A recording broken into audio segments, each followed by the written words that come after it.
আসসালামু আলাইকুম ওয়া রাহমাতুল্লাহি ওয়া বারাকাতুহু। না আলো দিব এখানে আলো দিলে এখানে আলো দিব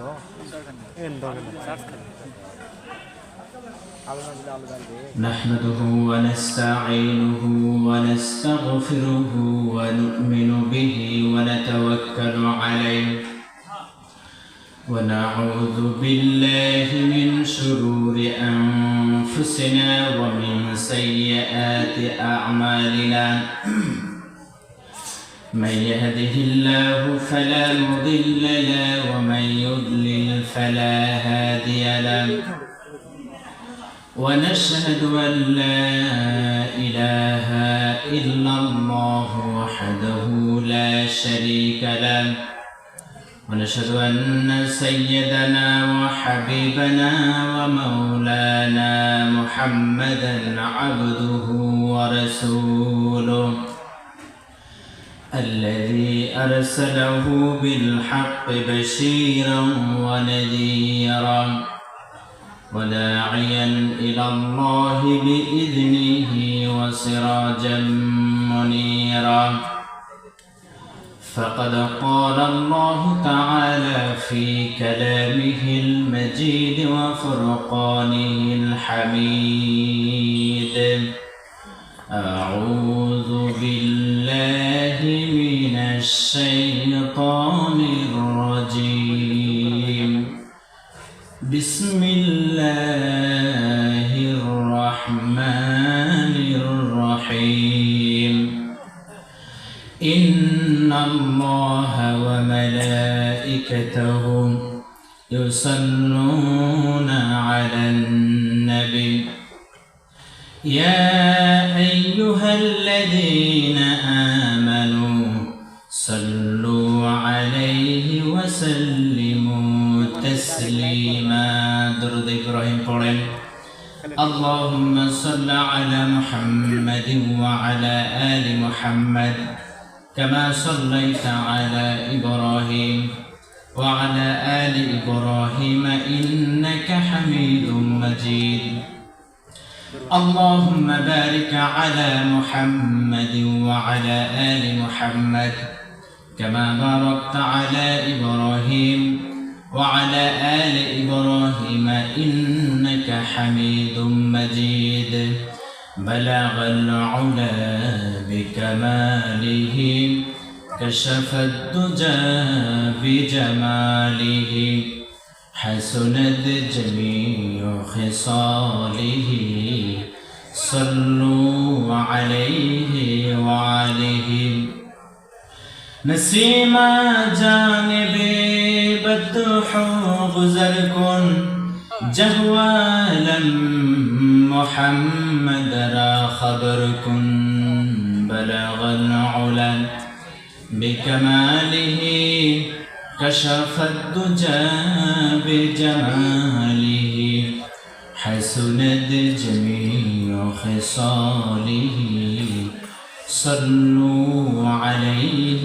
وعليهم আরবের বুকে মক্কার পরে আমিনার যেথায় ঘর খোদার করুণা কাউসার হয়ে ঝরছে বারংবার বালাগাল উলা বিকামালিহি কাশাফাদ দুজা বিজামালিহি حسنت جميع خصاله صلوا عليه وعليه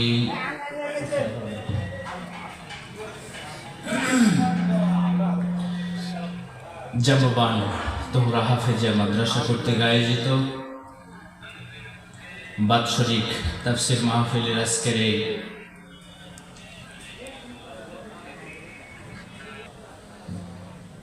সম্মানিত সভাপতি হযরত মাওলানা আব্দুল সালাম সাহেব আতালাল্লাহু উমরাহু ওয়া বারাকাল্লাহু ফি হায়াতি, বলেন আমিন।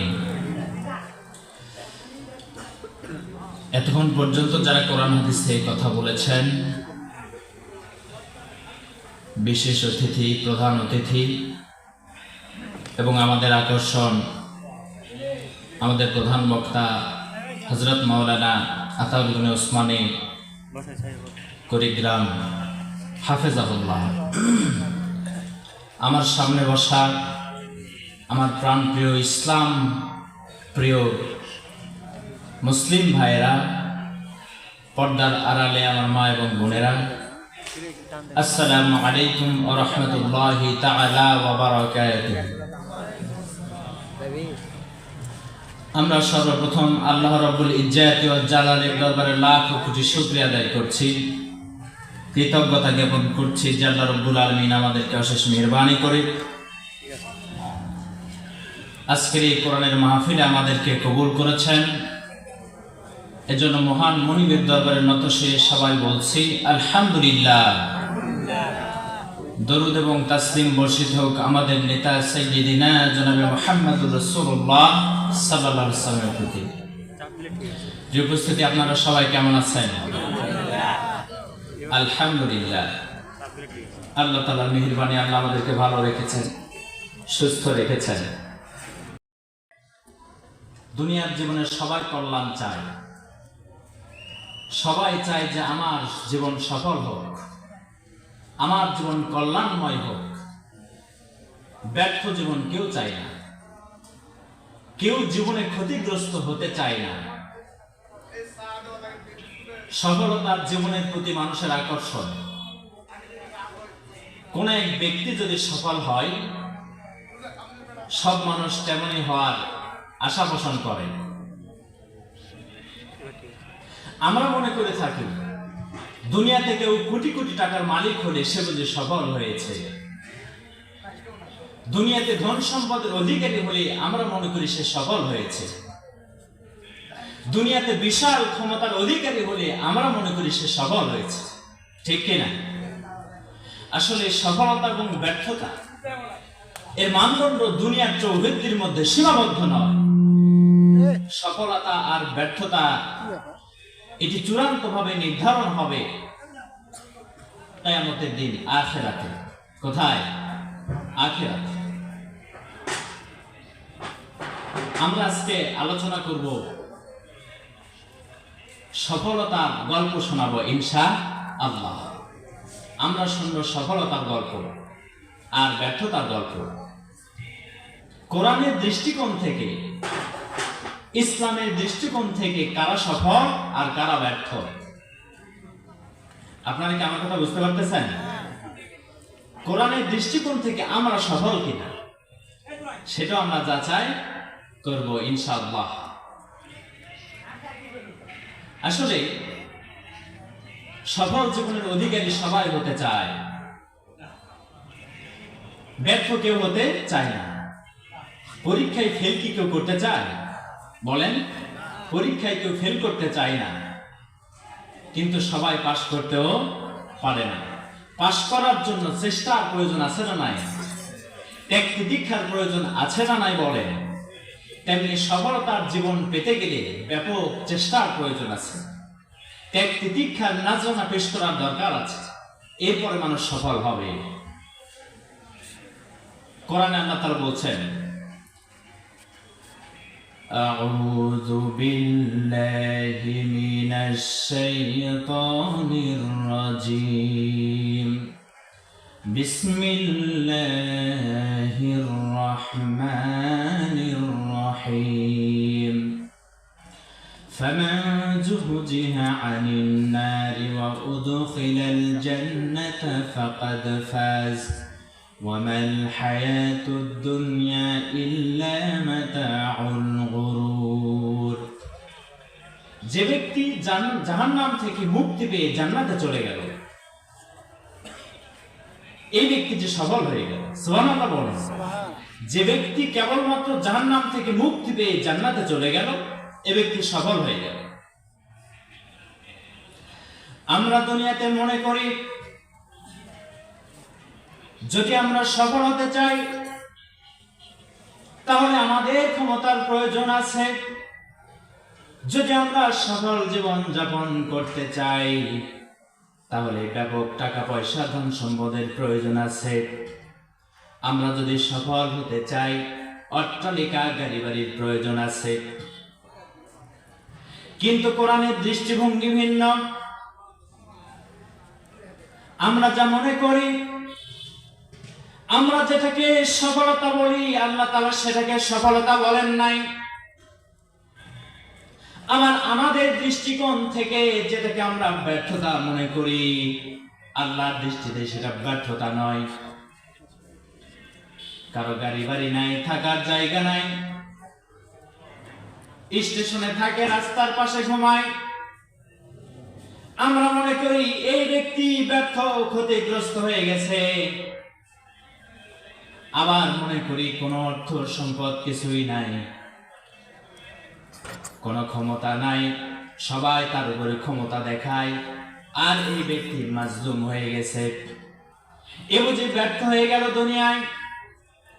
হ্যাঁ, আমাদের দৃষ্টিকোণ থেকে সে ব্যর্থ হয়েছে, কিন্তু চিরকাল এটি সাক্ষী, জালেমরা কখনোই সফল হতে পারে না, মাজলুমরাই সফল হয়। ঠিক কিনা? সফলতার ব্যর্থতার মানদণ্ড কোরআনের দৃষ্টিভঙ্গি ভিন্ন। আমরা মনে করি দুনিয়াতে ব্যর্থ হলেই বুঝি আমরা চূড়ান্ত ব্যর্থ হয়ে গেলাম। দুনিয়ার ব্যর্থতাকে কেউ ভুলে যায় না সফলতা পাওয়ার পরে। আবার সফলতার পরে যদি ব্যর্থতা আসে, এই ব্যর্থতা পাওয়ার পরেও সফলতার জীবনকে সে ভুলে যায় না, তার স্মরণ থেকে, স্মৃতি থেকে মুছে যায় না। কিন্তু কিয়ামতের ময়দানে যে ব্যক্তি ব্যর্থ হয়ে যাবে, দুনিয়ার সফলতা তার চিরদিনের জন্য হারিয়ে যাবে, স্মৃতি থেকে হারিয়ে যাবে। পরকালে যদি ক্ষতিগ্রস্ত হয়ে যায়, ব্যর্থ যদি হয়ে যায়, দুনিয়ার সফলতাকে সে কখনোই স্মরণে আনতেই পারবে না। নাউযুবিল্লাহ বলেন। আর যদি কোন ব্যক্তি দুনিয়াতে ব্যর্থ হয়েছে, তো কি হয়েছে, পরকালে যদি সফল হয়, তাহলে দুনিয়ার ব্যর্থতা তারা মনে আসবে না। সুবহানাল্লাহ বলবেন না? সুবহানাল্লাহ। সুতরাং সফলতার ব্যর্থতার জায়গা কোথায়? পরকাল। বলেন কোথায়? বিশ্বনবী সাল্লাল্লাহু আলাইহি সাল্লাম বলেছেন, ইউতা বিআনামি আহলিদ দুনিয়া মিন আহলিদ দুনিয়া। দুনিয়াতে এমন একজন ব্যক্তি যে নিয়ামতে পরিপূর্ণ জীবন ছিল, ওয়া ইয়াউমাল কিয়ামাতি ফায়ুসবাগু সাবাগাতান ফিন্নার। দুনিয়াতে সবচাইতে সুখে জীবন যাপন করেছে এমন ব্যক্তি পরকালে ব্যর্থ হয়ে যাবে, আল্লাহর হুকুম হয়ে যাবে ওই ব্যক্তি জাহান্নামী। তাকে জাহান্নামে ফেলে দেওয়া হবে। জাহান্নামে নিক্ষেপ করার পর আল্লাহ রাব্বুল আলামিন ডাক দিয়ে বলবেন, ইয়া ইবনু আদম হাল মাররা বিকা খায়রুন কাত, ইয়া ইবনু আদম হাল মাররা বিকা নাঈমুন কাত। হে দুনিয়াতে সুখে জীবন যাপনকারী ব্যক্তি, দুনিয়াতে তোমার কি কোনো সুখ স্বাচ্ছন্দ্য নিয়ামতে ভরা জীবন ছিল কিনা? দুনিয়াতে সবচাইতে সুখী ব্যক্তিকে আল্লাহ তাআলা ডাক দিয়ে বলবেন, দুনিয়াতে তোমার কি সুখ ছিল? জাহান্নামের সামান্য কষ্ট পাওয়ার পরে সে বলবে, লা ওয়াল্লাহি ইয়া রাব্বি, হে রব তোমার কসম, দুনিয়াতে এক ইঞ্চিও আমার কোনো সুখ শান্তি ছিল না, এতটুকু সুখ শান্তি আমার ছিল না। পক্ষান্তর আরেকজন ব্যক্তিকে ডাকা হবে, ইউতা বি আশাদ্দিন নাস বুসান কাত ফায়ুসরাবু সাবাগাতান ফিল জান্নাহ। পক্ষান্তরে এমন একজন ব্যক্তিকে ডাকা হবে, দুনিয়াতে সবচাইতে কষ্টে জীবন যাপন করেছে, দুনিয়াতে তার কষ্ট ছিল, দুনিয়াতে এতটুকু সুখ পাই নাই, পৃথিবীতে যত মানুষ এসেছে সব মানুষের চাইতে বেশি কষ্টে ছিল, অভাব অনটন জুলুম নির্যাতন সবকিছু তার পেয়ে, সবকিছু তাকে গ্রাস করেছে। এত কিছু করার পরে আল্লাহ রাব্বুল আলামিন তাকে জান্নাতে দাখিল করে দিবেন, তার ব্যাপারে জান্নাতের সিদ্ধান্ত হয়ে যাবে। সুবহানাল্লাহ। জান্নাতের নিয়ামতে সে বিভোর হয়ে যাবে। আল্লাহ রাব্বুল আলামিন এই জান্নাতি ব্যক্তিকে তখন ডেকে বলবেন, ইয়া ইবনু আদম হাল মাররা বিকা শিদ্দাতুন কাত, হাল মাররা বিকা কুসুন কাত। হে আদম সন্তান, দুনিয়াতে কি তোমার দুঃখ কষ্ট ছিল নাকি? দুনিয়াতে কি তোমার অভাব অনটন ছিল নাকি? দুনিয়াতে কোনো কষ্ট তুমি করেছো নাকি? সে বলবে, লা ওয়াল্লাহি ইয়া রাব্বি, হে আমার রব, তোমার কসম দুনিয়াতে এতটুকু কোনো কষ্ট হয় না। সুবহানাল্লাহ বলবেন না? সুবহানাল্লাহ। চূড়ান্ত ব্যর্থতার জায়গা হচ্ছে আখিরাত। দুনিয়াতে যদি ব্যর্থ হয়ে যান কোনো সমস্যা নাই, যদি পরকালে আপনি সফল হতে পারেন। দুনিয়াতে আপনি সফল হয়েছেন তো কি হয়েছে, যদি পরকালে আপনি ব্যর্থ হয়ে যান, চূড়ান্ত ব্যর্থতায় আপনার জীবনে এলো। আর দুনিয়াতে যদি আপনি সফল ব্যর্থ হয়ে যান, এই ব্যর্থতা আপনাকে চূড়ান্তভাবে ব্যর্থ নয়, যদি পরকালে আপনি আল্লাহ তাআলা সফল বানিয়ে দেন। কোরআনিক সফলতা ভিন্ন ধরনের, সফলতার গল্প ভিন্ন ধরনের। কোরআন কারীমে আল্লাহ তাআলা বলছেন, الذين يؤمنون بالغيب ويقيمون الصلاة ومما رزقناهم ينفقون والذين يؤمنون بما أنزل إليك وما أنزل من قبلك وبالآخرة هم يوقنون أولئك على هدى من ربهم وأولئك هم المفلحون। যারা নাকি গায়েবকে বিশ্বাস করেছে, গায়েবের প্রতি ঈমান এনেছে এবং নামাজ প্রতিষ্ঠা করেছে, আর আল্লাহ তাকে যে রিজিক দিয়েছে রিজিক থেকে ব্যয় করেছে, হে নবী আপনার প্রতি যে কিতাব নাযিল হয়েছে তাকেও বিশ্বাস করেছে, পূর্ববর্তী নবীদের প্রতি যত কিতাব আছে সবগুলোর উপর ঈমান এনেছে, বিশ্বাস করেছে, দৃঢ় বিশ্বাস করেছে পরকালের প্রতি। উলাইকা আলা হুদাম মির রাব্বিহিম ওয়া উলাইকা হুমুল মুফলিহুন। আল্লাহ বলছেন এরাই রবের পক্ষ থেকে হেদায়েতের উপর প্রতিষ্ঠিত আছে, এরাই সফল কাম। সুবহানাল্লাহ বলেন। সফলতার গল্প ভিন্ন ধরনের। আল্লাহ বলছেন, ওয়ালতাকুম মিনকুম উম্মাতুন ইয়াদউনা ইলাল খায়র ইয়ামুরুনা বিল মা'রুফি ওয়া ইয়ানহাউনা আনিল মুনকার ওয়া উলাইকা হুমুল মুফলিহুন। তোমাদের মধ্যে এমন একটা দল থাকতে হবে, এমন একটা জাতি থাকতে হবে যারা মানুষকে কল্যাণের দিকে আহ্বান জানাবে, জান্নাতের দিকে আহ্বান জানাবে, সৎ কাজের আদেশ করবে আর অসৎ কাজে বাধা প্রদান করবে। এই লোকগুলোই সফল কামিয়াবি। সুবহানাল্লাহ বলেন। বিল জান্নাহ, জান্নাত পাওয়ার মাধ্যমে এরা সফল হয়ে গেছে। এই দলের মধ্যে থাকতে রাজি আছেন তো আপনারা, যারা মানুষদেরকে কল্যাণের দিকে আহ্বান জানাবে, ইসলামের দিকে আহ্বান জানাবে। ওয়াল্লাহু ইয়াদউ ইলা দারিস সালাম, আর আল্লাহ তো তোমাদেরকে শান্তির নিবাসের দিকে ডাকছেন। সুবহানাল্লাহ বলবেন না? আল্লাহ ডাকছেন জান্নাতের দিকে, কল্যাণের দিকে। আর কিছু মানুষ তো ডাকে জাহান্নামের দিকে। আমরা ডাকতেছি জান্নাতের দিকে, আর কিছু মানুষ ডাকে জাহান্নামের দিকে। আমরা ডাকতেছি জান্নাতের দিকে, কেউ ডাকে জাহান্নামের দিকে। আমরা ডাকতেছি যাকাতের দিকে, আর কেউ ডাকে সুদের দিকে। আমরা ডাকতেছি দুধের দিকে, দুধের দিকে আর মধুর দিকে। আরেক দল ডাকতেছে মদের দিকে, আমরা ডাকতেছি বিবাহের দিকে, আরেক দল ডাকতেছে জিনার দিকে। ডাকে কিনা? একটা জান্নাতের পথ আর একটা জাহান্নামের পথ। জাহান্নাম থেকে যে ব্যক্তি জান্নাতে চলে গেল সেই তো সফল হয়ে গেল। আপনি যেদিকে ডাকছেন, আপনি কি জান্নাতের দিকে ডাকছেন নাকি জাহান্নামের দিকে ডাকছেন? আপনার ডাকে যদি সাড়া দেয় এই লোকগুলো কোথায় যাবে? যে নেতাদের পিছনে ঘুরতেছ এই নেতারা তোমাকে কোন দিকে নিয়ে যাবে? এরা কি তোমাদেরকে জান্নাতের দিকে ডাকে নাকি জাহান্নামের দিকে ডাকে?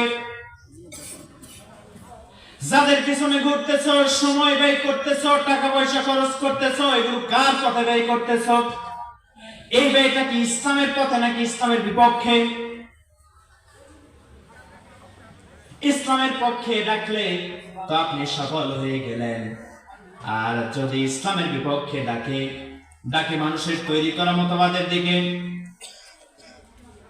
সমাজতন্ত্র মতবাদের দিকে ডাকে, পুঁজিবাদের দিকে ডাকে, ধর্মনিরপেক্ষ মতবাদের দিকে ডাকে, জাতীয়তাবাদের দিকে ডাকে, এগুলো সব জাহান্নামের পথ। আর ইসলাম তো শুধু জান্নাতের পথ, ঠিক কিনা? যারা মানুষের তৈরি করা মতবাদের দিকে মানুষকে আহ্বান জানায়, এরা মানুষকে মানুষের দিকে আহ্বান জানায়, এরা জাহান্নামের দিকে আহ্বান জানায়। ইসলাম ছাড়া সব জাহান্নামের পথ। ইসলাম শুধুমাত্র একমাত্র জান্নাতের পথ। শুধুমাত্র ইসলাম, শুধুমাত্র ইসলাম, কেবলমাত্র ইসলাম। ইসলাম ছাড়া জান্নাতের কোনো পথ নাই। সুতরাং ইসলাম ছাড়া যাদের পিছনে ঘুরতেছ তারা জাহান্নামের দিকে চলে যাচ্ছ, তারা ব্যর্থ জীবনের দিকে ছুটতেছ।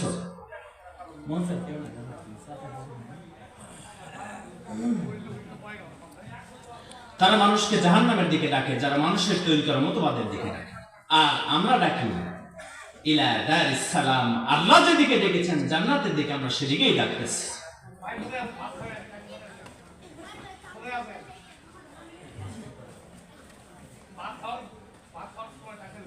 এবার পিছনে কথা বলেন না।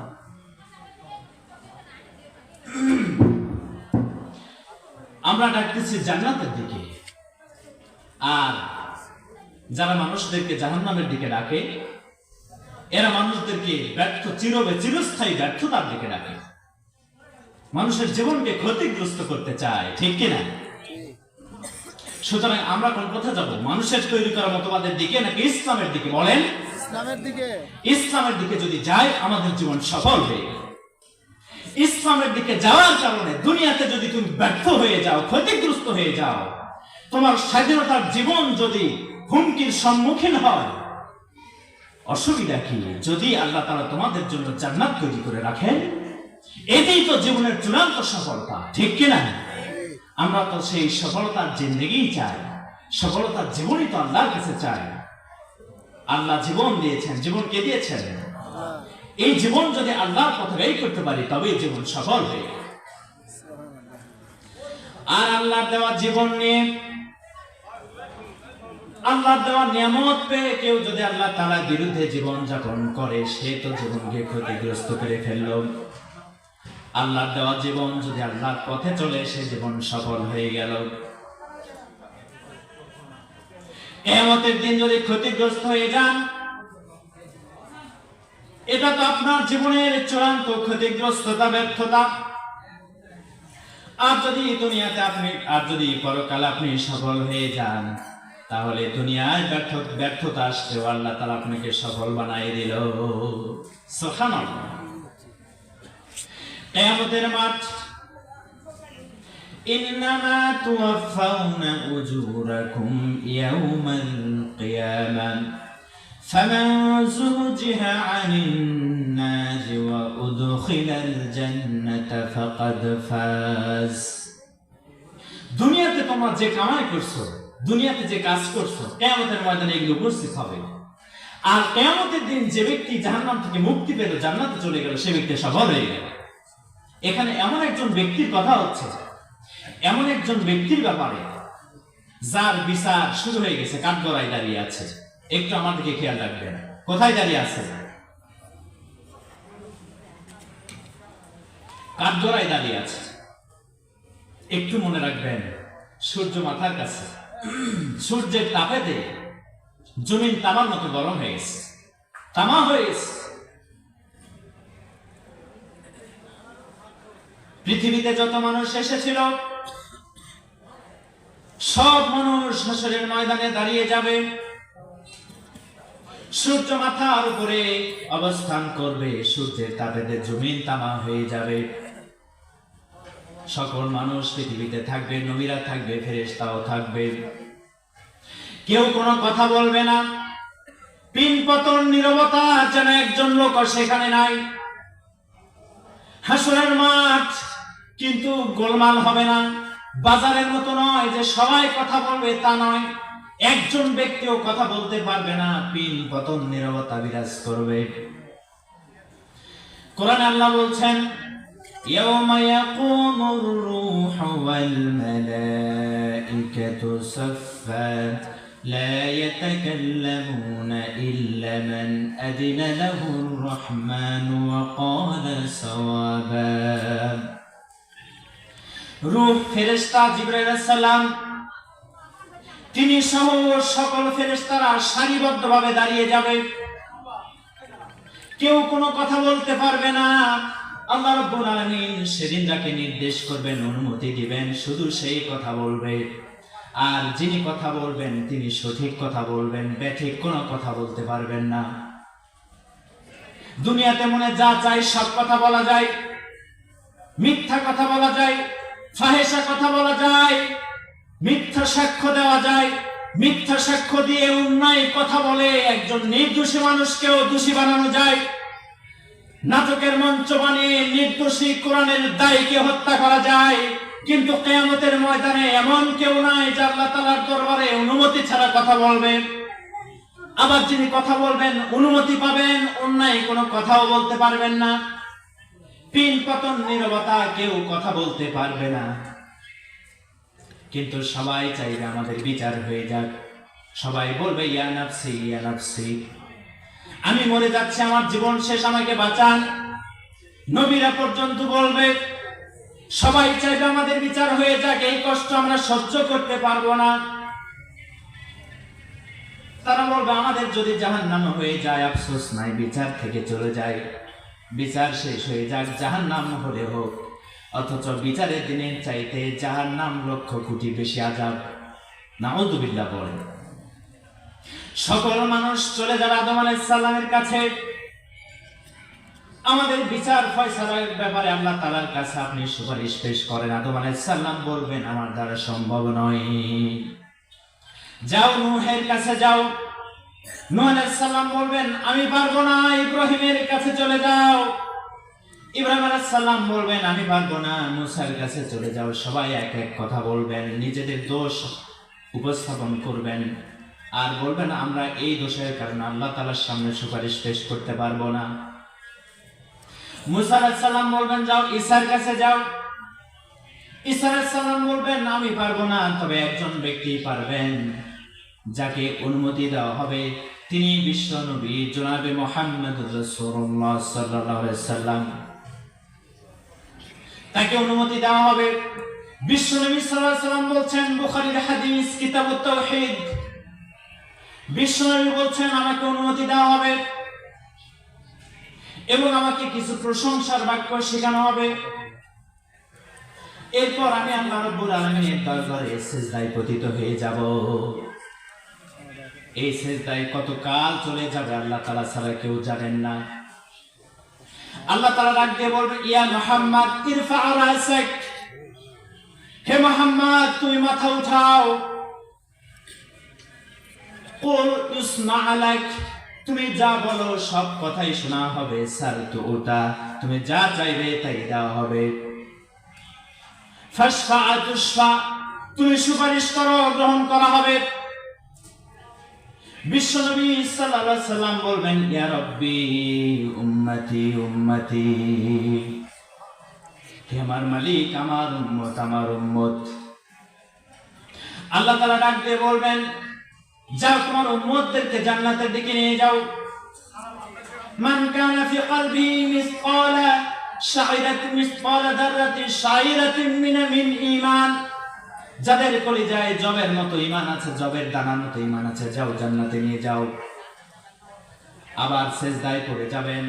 আবার আল্লাহ ডাক দিয়ে বলবেন, মাথা উঠাও, তুমি কি চাও বলো, তা দেওয়া হবে। সুপারিশ করো, গ্রহণ করা হবে। যার কলিজায় এক দানা পরিমাণ ঈমান আছে তাকে জান্নাতে নিয়ে যাও। আবার বলা হবে, আদনা আদনা মিসকাল হাববাতিন খারদালিন মিন ঈমান, এতটুকুন, এর চাইতেও কম, এর চাইতে কম, এক বিন্দু পরিমাণ ঈমান আছে তাকেও জান্নাতে নিয়ে যাও। সেদিন যারা বিশ্বনবীর উম্মত হতে পারবে তারা সেদিন সফল হবে।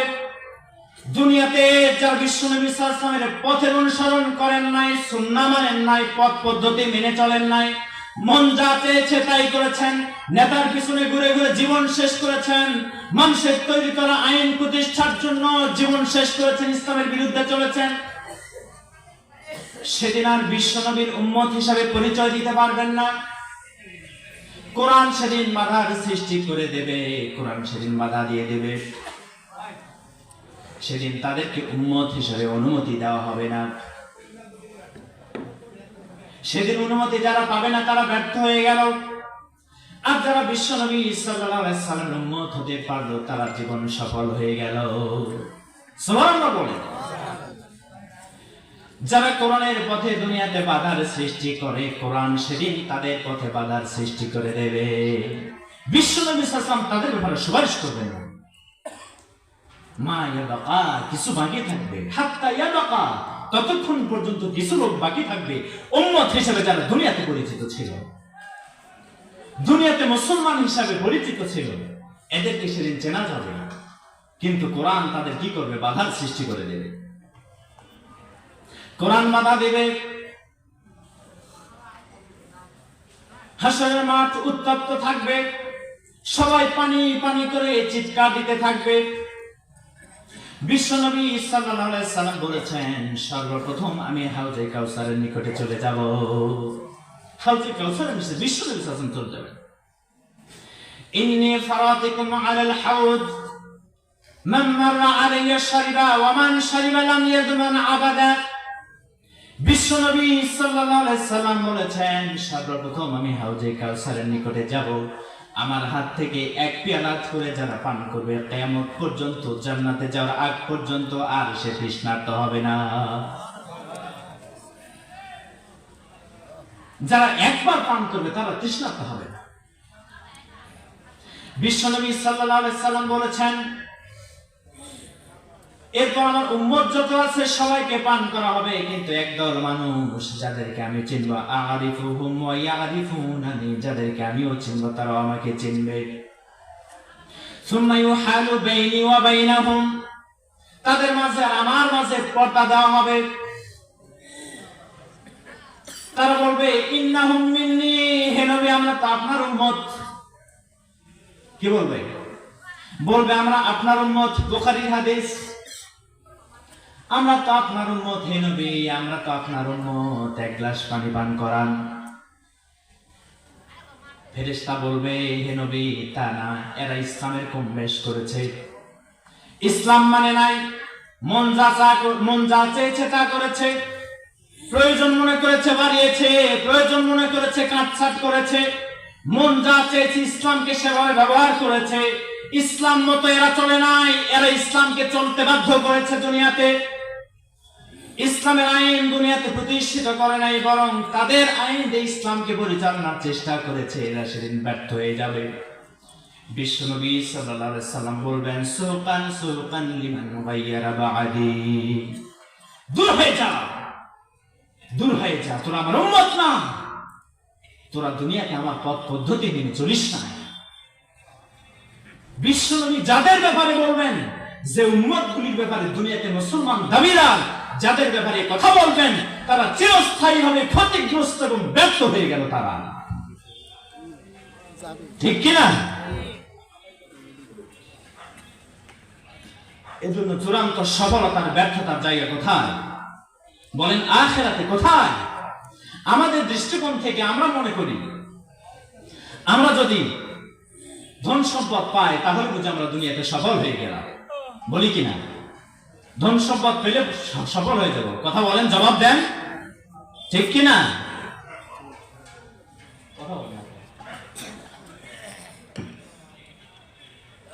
জবাব দিতে কি ভয় লাগে? কোনো ভয় আছে? কোনো শঙ্কা আছে? কেউ আপনাদেরকে নিষেধ করছে? তাহলে জবাব দেন না কেন? আপনাদের গলা শুকাইছে নাকি? মানে আমি কথা বলতেছি, আপনাদের গলা শুকাচ্ছে? জবাব দেন। প্রকৃত সফলতার জায়গা কোথায়? প্রকৃত ব্যর্থতার জায়গা কোথায়? আখিরাত। আখিরাতে যদি কেউ ব্যর্থ হয় সে ব্যর্থ হয়ে গেল, আখিরাতে যদি কেউ সফল হয় সে সফল হয়ে গেল। দুনিয়ার ব্যর্থতার সফলতার কোনো যায় আসে না। অধিক সম্পদ পাওয়া যদি দুনিয়াতে সফল হতো, দুনিয়ার সবচাইতে সম্পদের মালিক কারণ ছিল মুসা আলাইহিস সালামের চাচাতো ভাই। কারণ তার এত ধন সম্পদ ছিল, আল্লাহ তাআলা এত ধন সম্পদ দান করেছিলেন, তাহলে সে তো সফল হয়ে যেত। বলেন কারণ সফল না ব্যর্থ? কম ব্যর্থ না বেশি ব্যর্থ? চূড়ান্ত ব্যর্থ। সে সম্পদ পেয়েছে, অহংকার করেছে। সে সম্পদ পেয়েছে, ওই সম্পদ ইসলামের বিরুদ্ধে পরিচালনা করেছে, ইসলামের বিরুদ্ধে ব্যয় করেছে। সম্পদ দেওয়ার মালিককে, যে আল্লাহ সম্পদ দিয়েছেন, সে আল্লাহর পথে যদি সম্পদ ব্যয় করত, কারণও সফল হয়ে যেত। কিন্তু কারণ ব্যর্থ হয়েছে, এই সম্পদ আল্লাহ দ্রোহীমূলক পথে ব্যয় করেছে। মুসা আলাইহিস সালামের চাচাতো ভাই কারণ অনেক সম্পদের অধিকারী। হাদিসের মধ্যে এসেছে, বিশ্বনবী সাল্লাল্লাহু আলাইহি ওয়াসাল্লাম বলেছেন যে কারণের সম্পদ যতগুলো আছে, যে প্রাসাদের চাবিগুলো বহন করার জন্য 7টা খচ্চরের প্রয়োজন হতো। ঘোড়ার চাইতে ছোট, গাধার চাইতে একটু বড়, এরকম খচ্চর 60টা, 50 ব্যবহার করা লাগতো চাবি বহন করতে। চাবি কি বহন? চাবি বহন করার জন্য। সম্পদ তাহলে বুঝি কম ছিল নাকি বেশি ছিল? অনেক বেশি। সে চূড়ান্ত ব্যর্থ হয়েছে। এখন পর্যন্ত, কিয়ামত পর্যন্ত তার সম্পদ মাটির নিচের দিকে যেতেই থাকবে। তাকে সহ সম্পদ সহ ঘিরে দেওয়া হয়েছে, কারণ চূড়ান্ত ব্যর্থ। আমরা মনে করি কেউ যদি ক্ষমতা পায় তাহলে বুঝি সে সফল হয়ে যায়। ক্ষমতা পেলে যদি সফল হওয়া যেত, ফেরাউন সফল হয়ে যেত। এখন আপনারা বলেন ফেরাউন সফল নাকি ব্যর্থ? কম ব্যর্থ না চূড়ান্ত ব্যর্থ? চূড়ান্ত ব্যর্থ। ফেরাউন সে আল্লাহ দ্রোহীমূলক, সে ক্ষমতা পেয়ে আল্লাহর বিরুদ্ধে পরিচালনা করেছে, এজন্য সে ব্যর্থ হয়েছে। এগুলো আল্লাহ তাআলার পরীক্ষা। আল্লাহ যাকে চান ক্ষমতা দেন, যাকে চান না ক্ষমতা দেন না।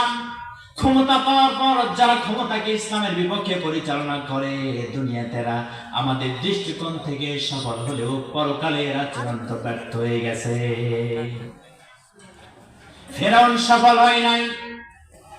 ফেরাউন মনে করেছে আজকেই তো আমার সফলতার দিন, মুসাকে আজকে তাড়া করেছি, মুসার বাহিনীকে তাড়া করেছি। আল্লাহ তাআলা মুসা আলাইহিস সালামকে ওহী করলেন, হে মুসা তুমি চলে যাও, সাগর পারে চলে যাও। রাতের মধ্যে মুসা আলাইহিস সালাম তার সঙ্গী সাথীরা সাগর পারে চলে গেল। ফেরাউন তার পিছনে ধাওয়া করেছে, তার সৈন্য সামন্ত নিয়ে পিছনে ধাওয়া করেছে। ফেরাউন মনে করেছে আজকে সমুদ্রে মুসাকে ডুবিয়ে মারা হবে, আজকে আমার সফলতার দিন। এই সফলতার দিনে তো আজকে উদযাপন করা হবে। ফেরাউন মুসা আলাইহিস সালামের সঙ্গী সাথীদের বিরুদ্ধে চলে গেল। আল্লাহ তাআলা সমুদ্রকে 12টি রাস্তা করে দিলেন। মুসা আলাইহিস সালাম ওপারে গিয়ে দাঁড়িয়ে আছে। ফেরাউন তার সৈন্য সামন্ত নেমে পড়ল। আল্লাহ রাব্বুল আলামিন সমুদ্রকে এক বানাই দিলেন। এবার ফেরাউন সমুদ্রের মধ্যে ডুবতেছে আর বলতেছে, আমানতু আন্নাহু লা ইলাহা ইল্লাল্লাযী আমানাত বিহি বানু ইসরাঈল। হে আল্লাহ তাআলা, আমি ঈমান আনতেছি। মুসা আলাইহিস সালাম তার সঙ্গী সাথী বনী ইসরাঈল যে আল্লাহর উপর ঈমান এনেছে, সে আল্লাহর উপর ঈমান আনলাম। ওয়া আনা মিনাল মুসলিমিন, আমি মুসলমান হয়ে গেলাম। আল্লাহ বলতেছেন আল আন, এখন সময় হলো তোর ইসলাম গ্রহণ করা, মুসলমান হওয়া, ঈমান আনার। তোর পুরো জীবন তো ইসলামের বিপক্ষে চালিয়েছিস। মুসাকে, তার সঙ্গী সাথীকে, আমার নবীকে, যারা নবীর উপর ঈমান এনেছে, ইমানদারদের উপর জুলুম নির্যাতন চালিয়েছিস, মৃত্যুর মুহূর্তে ঈমান আনেছিস। قد عصيت قبل وكنت من المفسدين, তুই তো সবচেয়ে বড় ফাসাদ করেছিস। দুনিয়াতে ফাসাদ করে, বিশৃঙ্খলা করে, ক্ষমতা পেয়ে এই ক্ষমতাকে অন্যায়ভাবে ব্যবহার করে, আবার যখন তার ক্ষমতা চলে যায় আবার জনগণের কাছে এসে বলে আমরা তো তোমাদের বন্ধু ভাই, আমরা তো নামাজ পড়ি, রোজা করি, তাহাজ্জুদ করি, কোরআন পড়ি, হাদিস পড়ি, বুখারীও পড়ি, বলে কিনা? ওই সময় আল্লাহর কোনো প্রয়োজন নাই। যখন তোমার ক্ষমতা ছিল, এই ক্ষমতা পেয়ে নিজের মতো করে তোমরা ব্যয় করেছো। যদি কেউ আজও ক্ষমতা পেয়ে ফেরাউন আর নমরুদদের মতো ক্ষমতা চালায়, রাষ্ট্র পরিচালনা করে, আর মুসার উত্তরসূরিদের উপর জুলুম নির্যাতন করে, আজ আল্লাহ রাব্বুল আলামিন এই জালেমদের শায়েস্তার জন্য পানি রেখেছেন কিনা? বলেন রেখেছেন কিনা? সুতরাং ক্ষমতা পেলে সফল হওয়া যায় না। ক্ষমতা পেলে যদি সফল হওয়া যেত, ফেরাউন সফল হয়ে যেত। সফলতা কাকে বলে? মুসা আলাইহিস সালাম সফল হলেন, তার সঙ্গী সাথীরাও সফল হয়ে গেল। মাজলুমরা চিরকালই সফল হয়, জালেমরা চিরকাল ব্যর্থ। জালেমরা চিরকালই ব্যর্থ। নমরুদ নাম শুনছেন কিনা? নমরুদ ব্যাপক প্রতাপশালী, ক্ষমতাশালী। ইব্রাহিম আলাইহিস সালাম দিনের প্রচার করছেন। ইব্রাহিম আলাইহিস সালাম মূর্তিগুলোকে ভেঙে ফেলেছেন। ইব্রাহিম আলাইহিস সালাম বলছেন, এই যে মূর্তিগুলো তোমরা পূজা করো, ইবাদত করো, এরা তো কল্যাণের মালিক নয়। সঠিক কথাগুলো বলছেন, ঠিক কিনা? ইব্রাহিম আলাইহিস সালাম সঠিক কথা বলছেন, সঠিক কাজ করেছেন। এগুলো কল্যাণ অকল্যাণের মালিক নয়, কেন তাদের সামনে মাথা নত করো? সঠিক কথা বললেই তো দোষ, ঠিক কিনা? আজও মুসলমান নামধারী কিছু মানুষ পীরের কাছে মাথা নত করে, আছে না নাই? মাজারের কাছে গিয়ে মাথা নত করে। জিন্দা পীর, মৃত পীর, শক্তিশালী মানুষ যারা ক্ষমতায় আছে তাদের কাছে মাথা নত করে, করে কিনা? এদের কি কোনো কল্যাণের মালিক তারা? যে কবরে শুয়ে আছে সে তো নিজেই কিছু জানে না, সে নিজেই জানে না তার কবে উত্থান হবে, কবে তার পতন হবে, নিজেও জানে না।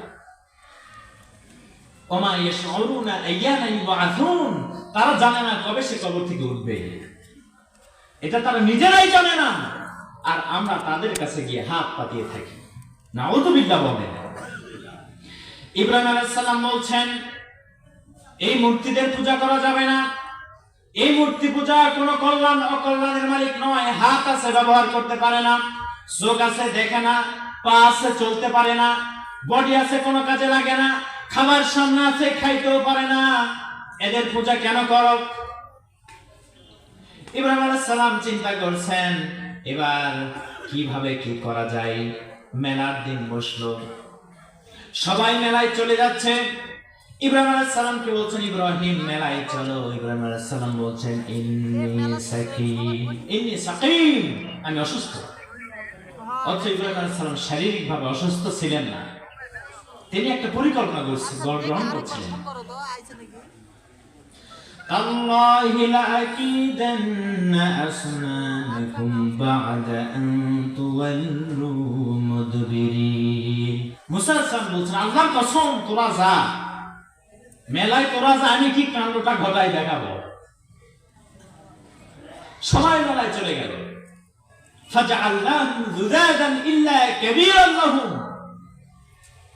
ইব্রাহিম আলাইহিস সালাম সন্তর্পণে গোপনে ডান হাতে একটা কুঠার নিয়েছেন, সুবহানাল্লাহ বলেন। কুঠার নিয়ে মূর্তির ঘরে ঢুকলেন, সব মূর্তিগুলোকে ভেঙে চুরমার করে দিলেন। ইব্রাহিম আলাইহিস সালাম মূর্তি ভেঙেছেন, আমাদের জাতির পিতা। আমরা মুসলমান মূর্তি ভাঙবো না। যারা অমুসলিম তারা মূর্তি বানাবে, মূর্তি পূজা করবে, আমাদের কোনো বাধা নাই। কিন্তু আমাদের বাধা সেই জায়গায় যদি মুসলমান মূর্তি বানায়, যদি মুসলমান মূর্তির কাছে মাথা নত করে, যদি মুসলমানের ট্যাক্স নিয়ে, টাকা নিয়ে, কর নিয়ে রাস্তার মোড়ে মোড়ে যদি মূর্তি বানানো হয়, সেখানে আমাদের প্রতিবাদ।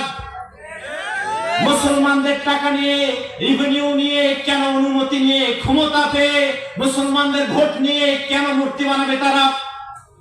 আমরা তো ইব্রাহিমের উত্তরসূরি, ইব্রাহিমের সন্তান। এরই প্রতিবাদ তো আমরা করি। এর প্রতিবাদ করতে গিয়ে যদি আমাদেরকে আগুনে পুড়তে হয়, মুসলমান পুড়তে রাজি আছেন? কে কে রাজি আছেন? দুহাত তুলে দেখান।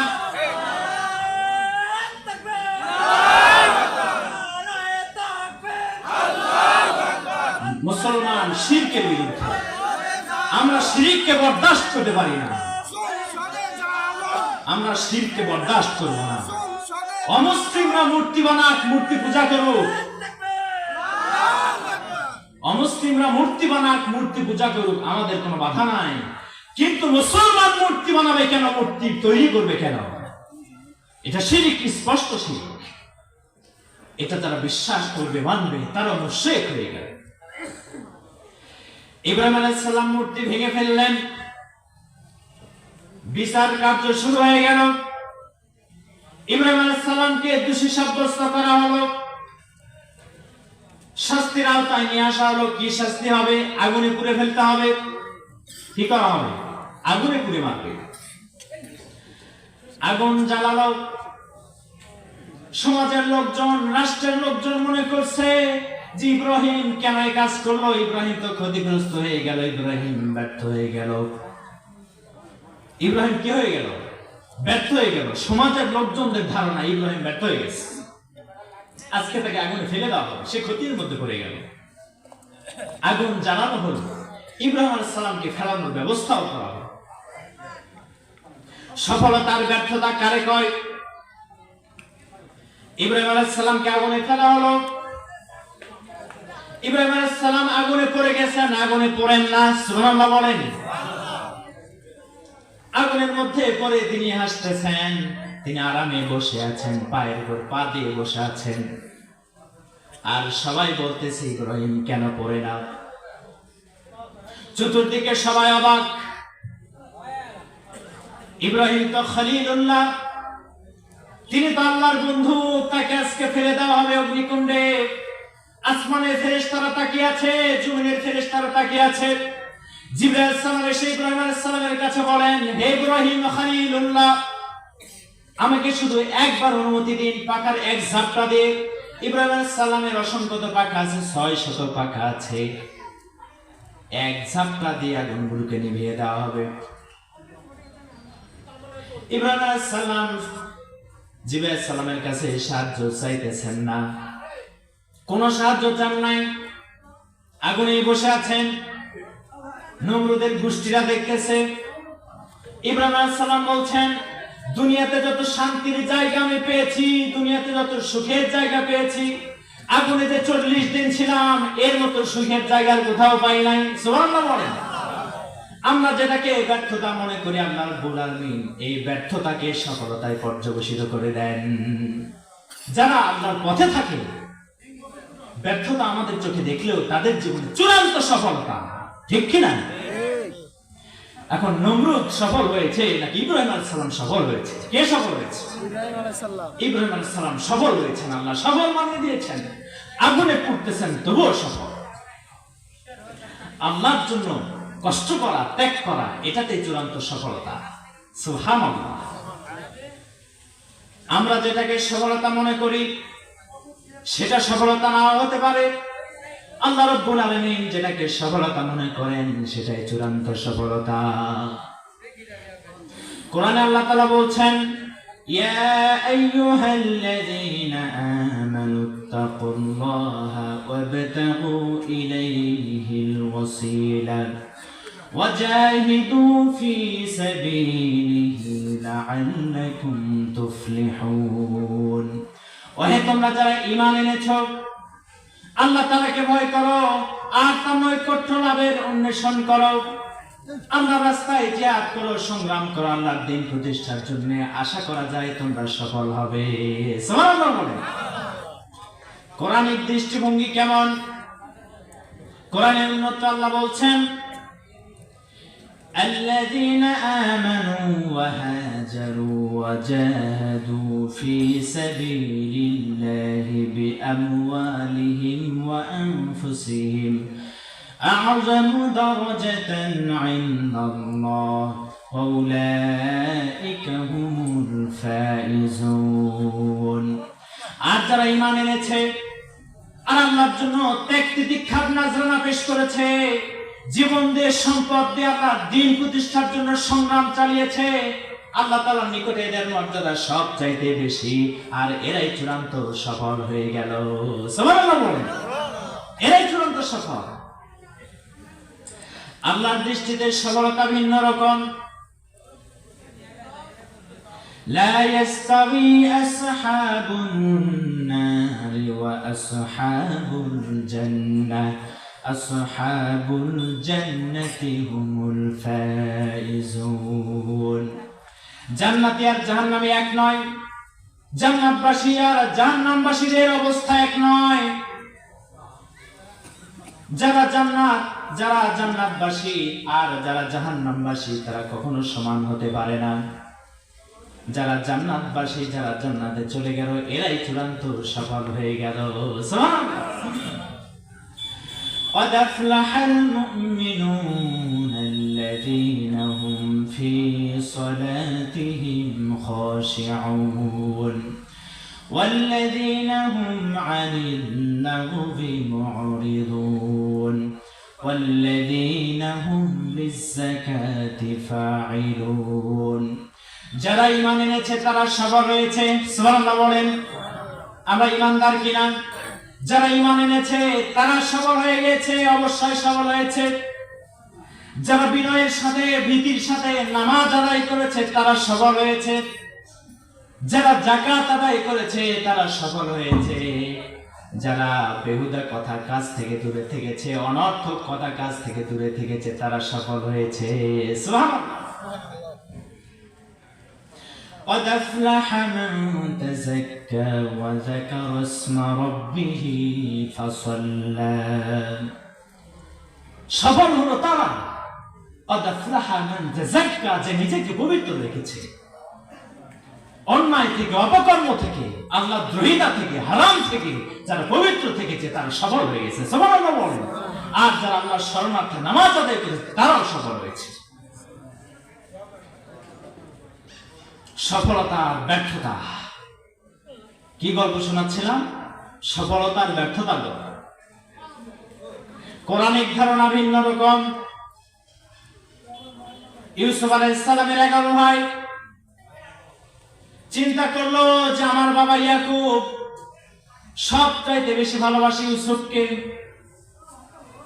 ইউসুফ আলাইহিস সালামকে বেশি ভালোবাসে। ইয়াকুব আলাইহিস সালাম তার 11 ভাই মনে করলো তাকে আমাদের কাছ থেকে, বাবার চোখের সামনে থেকে সরাতে হবে। তারা পরিকল্পনা করলো যে তারা তাকে হত্যা করবে, হত্যার ষড়যন্ত্র করলো। তারা সফল হবে বলে এরপর তারা চিন্তা করলো যে না, তাকে হত্যা করা হবে না, তাকে কোনো কূপে, নির্জন কূপে ফেলে দেওয়া হোক, ব্যবসায়িক কাফেলা যাওয়ার সময় তাকে উঠাই নিয়ে যাবে।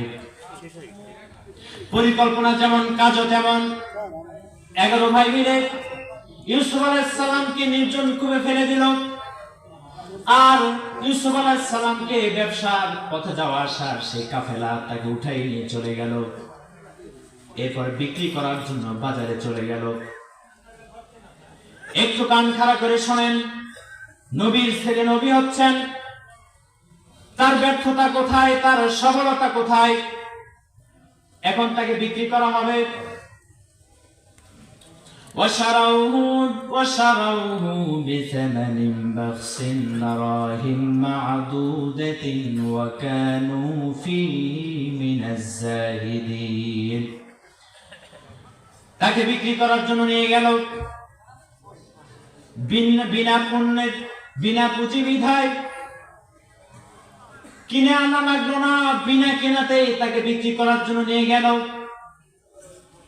বিনা পণ্যের পুঁজি বিধায় বেশি আশাও তারা করে নাই, তাকে বিক্রি করে দিল। আজিজে মিশর তাকে কিনে নিয়ে গেল।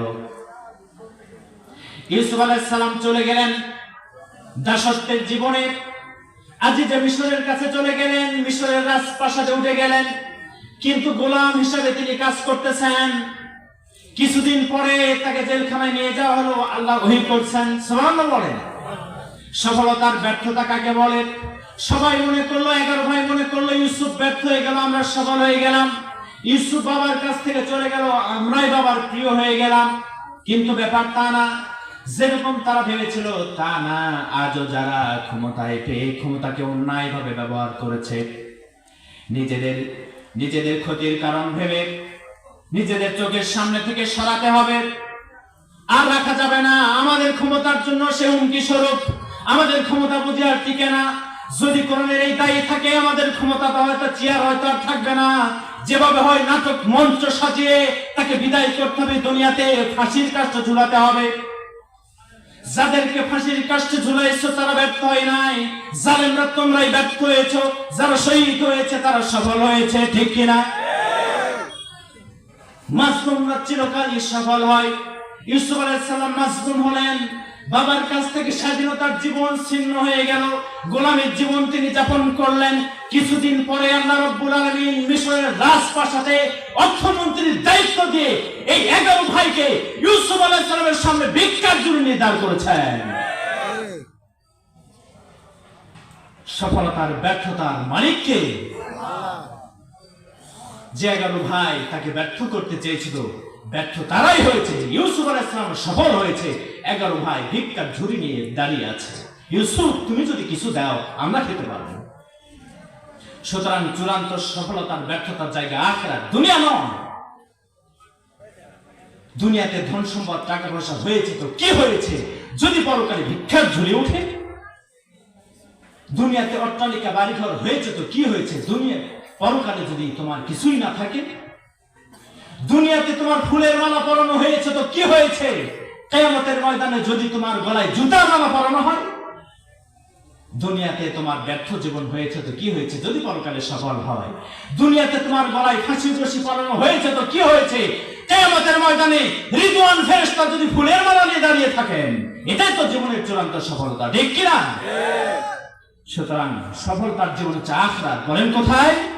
আখিরাত। দুনিয়ার সফলতাকে মুসলমান বিশ্বাস করে না, দুনিয়ার ব্যর্থতাকে মুসলমান ভয় করে না। ব্যর্থতার জীবন দুনিয়াতে হবে তো কি হয়েছে, স্বাধীনতার জীবন ছিন্ন হবে তো কি হয়েছে, যদি পরকালে আল্লাহ রাব্বুল আলামিন বলেন, বান্দা দুনিয়ার জীবন তুই মাজলুম ছিলি, আজ তোকে মাফ করে দিলাম। সুবহানাল্লাহ। এটাই আমাদের চূড়ান্ত সফলতা, ঠিক কিনা? আল্লাহ যেন আমাদেরকে সঠিক বুঝ দান করেন, বলেন আমিন। সঠিক বুঝ নিয়ে কোরআনের পথে আপনারা সবাই থাকতে রাজি আছেন তো? যদি জুলুম নির্যাতন হয়, যদি বাধা বিপত্তি আসে, যদি অভাব অনটন আসে, এরপরে কি কোরআনের পক্ষে থাকতে রাজি আছেন? বলেন কে কে রাজি আছেন? দুহাত তুলে রবকে দেখান। আল্লাহ আমাদেরকে কবুল করেন, বলেন আমিন। হাদা মা ইনদি ওয়া লিল মুইনদাল্লাহ। আসসালামু আলাইকুম ওয়া রাহমাতুল্লাহি তাআলা ওয়া বারাকাতুহু।